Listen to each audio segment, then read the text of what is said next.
এটা মুহররম মাস, আরবি মুহররম মাস, মুসলমানদের ক্যালেন্ডার।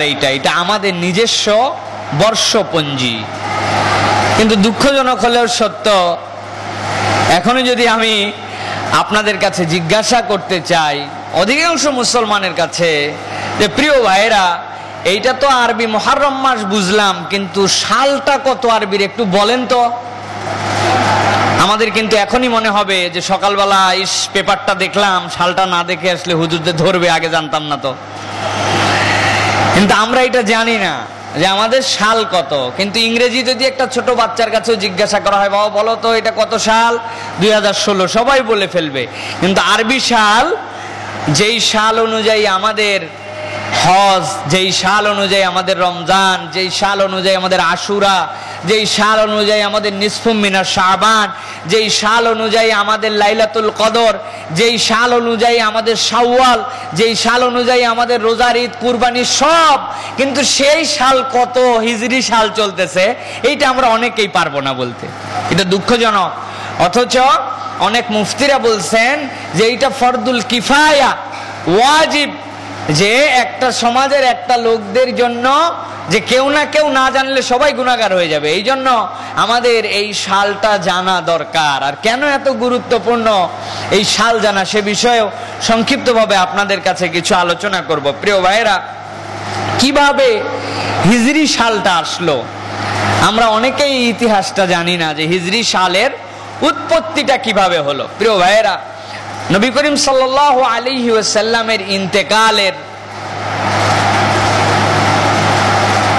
পরে যখন খলিফাতুল মুসলিমিন হিসাবে ওমর ইবনুল খাত্তাব রাদিয়াল্লাহু তাআলা আনহু দায়িত্বশীল, এই সময়ে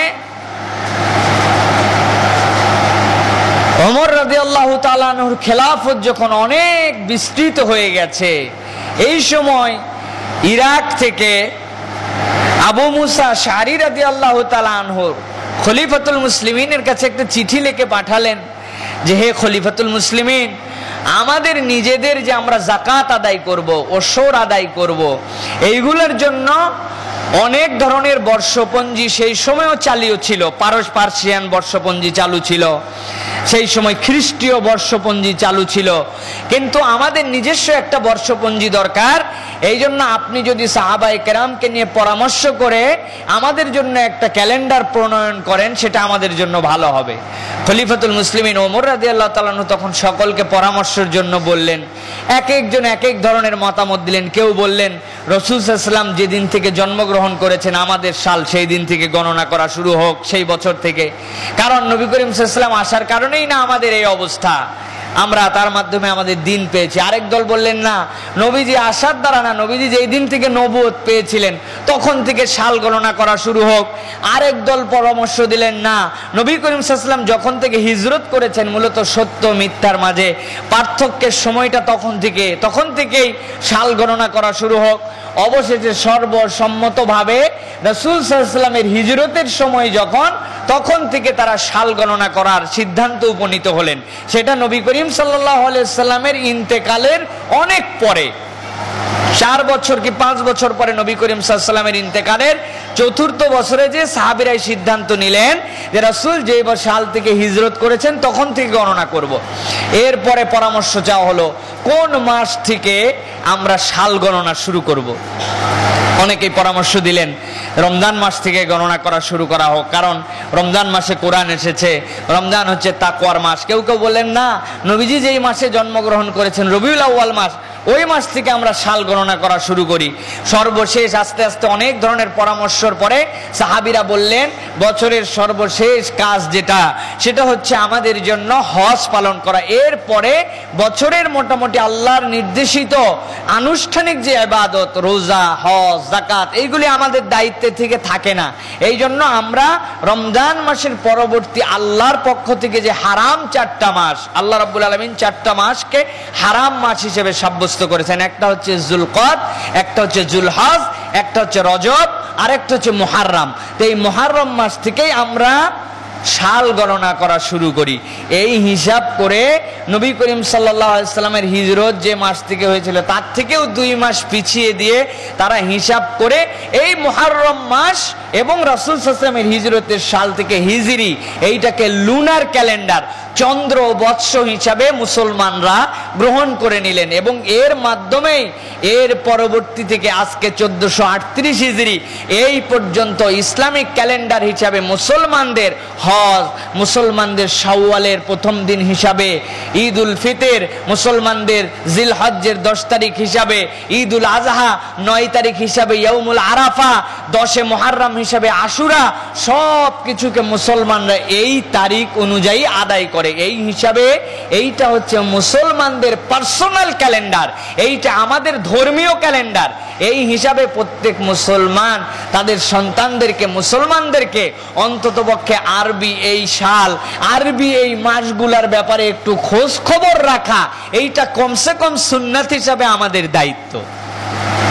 কিন্তু আমরা শিক্ষা দেই না। পক্ষান্তরে আরেকটা ইতিহাস আমাদেরকে জানতে হবে, হিজরি ইতিহাস। এইটা না জানলেও আমাদের জন্য গুনাহ হবে না।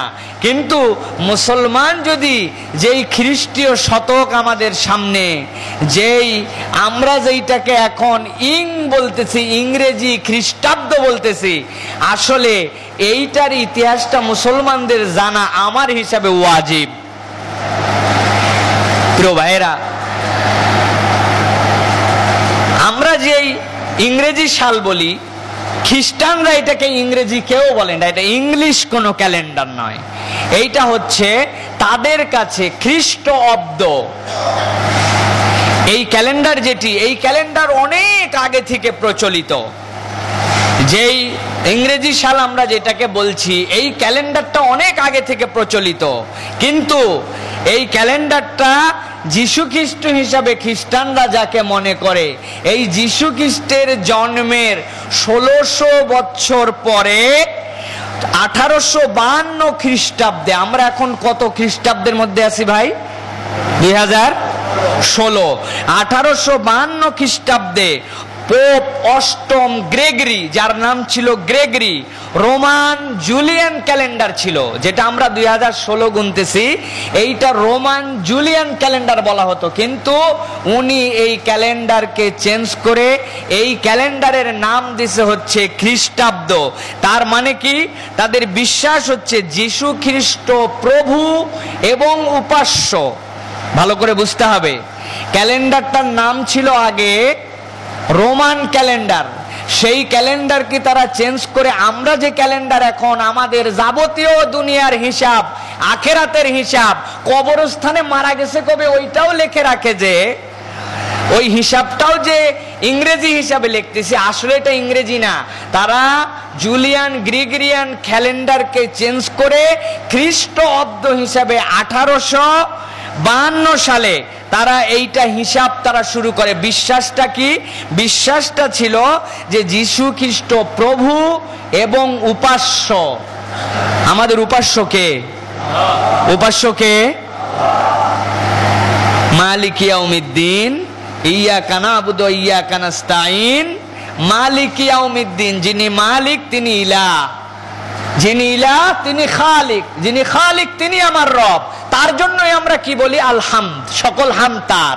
কিন্তু তারা এই ক্যালেন্ডারকে চেঞ্জ করেছে, করে প্রভু এবং উপাস্য এই বিশ্বাসের ভিত্তিতে তারা, আপনারা যারা শিক্ষিত মানুষ আছেন আলহামদুলিল্লাহ আপনারা জানবেন, এই ক্যালেন্ডারের 2টা দিক আছে। একটা বলে এডি, এডি বলে না? এডি মানে কি? এডি মানে কি? এডি মানে খ্রিস্টপূর্ব না, এডি মানে হচ্ছে অন্য ডমিনি। এটা হচ্ছে তাদের ভাষায় ANNO, অন্য ডমিনি। অন্য ডমিনির মানে হচ্ছে our lord in the year of our lord. আমাদের প্রভু হিসাবে, উপাস্য হিসাবে যেই সাল থেকে আমরা আমাদের ঈসা মসিহকে গ্রহণ করেছি, সেই সালের হিসাবে 1852 সাল থেকে এইটা গ্রেগরিয়ান ক্যালেন্ডারকে চেঞ্জ করে তারা এটাকে খ্রিস্টাব্দ বলে, এডি বলে। এডি মানে হচ্ছে আন্ন ডমিনি। আন্ন ডমিনি মানে হচ্ছে our lord in the year of our lord born. এই হিসাবে তারা এই সালকে আপনার আমার কাছে উপস্থাপন করেছে। এইটা কোনো ইংরেজি ইহুদি বর্ষপঞ্জি নয়, এইটা খ্রিস্টানদের নিজস্ব ধর্মীয় বর্ষপঞ্জি। প্রিয় ভাইয়েরা, কি জন্য ইতিহাসটা বললাম?